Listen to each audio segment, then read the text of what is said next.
encore.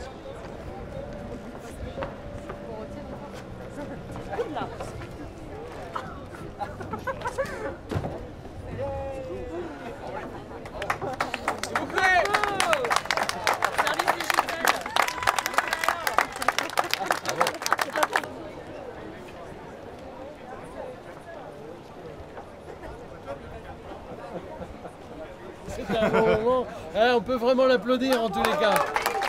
Merci. Ouais. Oui, voilà. Ça c'était bien mérité quand même. Ah oui. D'aller le chercher jusque là-bas. Super. Est-ce qu'il est aussi froid que les montagnes de l'Arctique là? Peut-être pas. Elles sont un peu froides là-bas. Manque un petit peu de frais quand même, hein. Non, ça va. C'est pour moi tout seul ça? Ah oui. Ça va pas Et le faire. l'équipe peut-être, Ça va être un peu juste là-bas. Hop. On fait hein.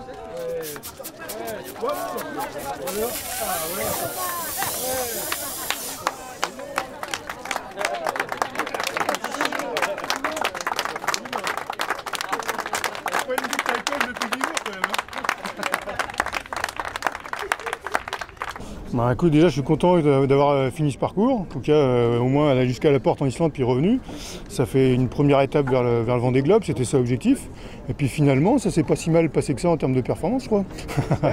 Exactement, on était se promener, fallait voir du paysage, on était voir d'abord un peu l'Irlande, l'Écosse, un petit peu plus haut, et puis au final ça m'a permis d'éviter aussi le gros coup de baston qu'ont pris les autres, et puis au final à la fois j'ai évité de ne pas avoir de vent et j'ai évité d'en avoir trop, donc ça s'est pas si mal passé que ça.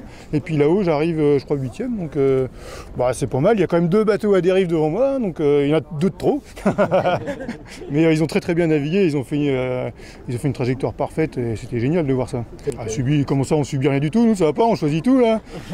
Non, depuis le début, avant de partir de la Vendée Arctique, c'était un des choix possibles. Je dis pas qu'il fallait le choisir à ce moment-là, mais il y avait 2 grands schémas à ce moment-là, ça faisait partie des trucs possibles. Ça marchait si la dépression se décalait un petit peu et qu'on gardait du flux dans le nord, ce qui n'était pas gagné au départ, avant le départ. Et petit à petit, ce schéma il s'est créé. Surtout ce qui s'est créé, c'est qu'il y a une grosse meute qui s'est créée dans l'ouest, qui n'était pas forcément aussi énorme que ça au début. Et donc quand je les ai vus commencer à se foutre là-dedans, je dis non, ça va pas, je vais pas là moi. Donc du coup, j'ai regardé un petit peu la suite et puis finalement aller faire le tour des dépressions comme ça se passait pas mal. Par contre, il fallait aller à fond, ça servait à rien d'y aller qu'à moitié quoi. Si on faisait ça, il fallait faire tout ce choix-là jusqu'à 10 000 empanages pour faire tout le tour de la paroisse. Donc c'est ça que j'ai fait, je me suis bien amusé. Et puis au final, ça a manqué de copains autour, il y a eu Ebac qui est venu un peu. Et puis à un moment, je ne sais pas pourquoi, il a choisi de repartir dans l'autre sens. Donc, du coup, je me suis retrouvé tout seul. Au final, moi j'étais encore sous Génac, quand eux ils étaient 3 riches quoi. Donc j'avais des bouffes à 30-35 nœuds grand max. Heureusement, parce que je crois que j'avais un Génac qui était bloqué, je ne pouvais pas le rouler. Donc heureusement que j'ai pas eu plus à ce moment-là. Je savais que j'avais une petite porte d'échappatoire si jamais je devais rouler, je pouvais me retrouver un peu dans la molle, parce que le centre dépressionnaire il avançait vers moi. Donc je me décalais pour garder du vent, mais si je devais m'arrêter, je pouvais tout de suite me foutre dans le milieu, donc ça c'était pas mal pour pouvoir rouler ma voile. Et donc du coup, moi j'ai pas eu des conditions extrêmes en fait, hein. J'ai des trucs assez raisonnables. Et puis en repartant, on a peut-être eu 40 nœuds sur le retour, mais rien de bien méchant. Bah ouais, c'était jamais que la 3e nave de la saison, qui a eu la qualif, il y a eu le convoyage, et puis voilà. Donc je suis encore en plein apprentissage du bateau. Il y a des angles où j'ai envie de progresser un petit peu. Je vois qu'évidemment j'ai peut-être des faiblesses en vitesse sur certains angles, donc je travaille ça aussi pour savoir qu'est-ce qu'il faut faire pour aller un petit peu plus vite, qu'est-ce qu'il faut améliorer, comment il faut améliorer ma conduite aussi, ma connaissance du bateau. Donc c'était un peu pour ça que j'étais là aussi, pour me juger par rapport à d'autres bateaux. Alors j'en ai eu moins autour de moi, donc forcément c'était pas idéal pour ça, mais par contre j'ai pu observer comme les vitesses des autres, donc ça c'était intéressant. Et bah écoute, on retient plein de choses. On peut arriver à se débrouiller avec des bateaux à dérive quand même, c'est que c'est pas mort, hein. Ça c'est plutôt pas mal, parce que quand on regarde les premières courses de la saison, la Bermude Mille Race, il y avait Banque Populaire dans les 5 premiers. L'année dernière, il y a eu un bateau à dérive qui a gagné une épreuve. Là, cette année, il y a 3 bateaux à dérive dans les 10 premiers. Donc finalement, on peut, c'est jamais gagné dès le début, mais on peut s'en sortir avec des bateaux à dérive. C'est ça que je retiens, moi, globalement. Et puis, normalement, ça fait une première étape vers le Vendée, là.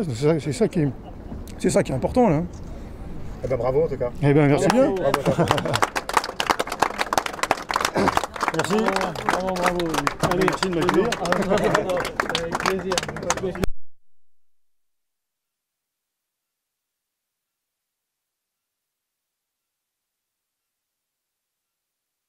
Allez, à plus tard.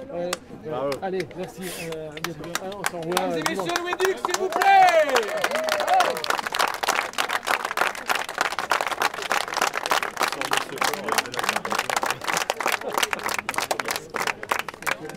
reportage.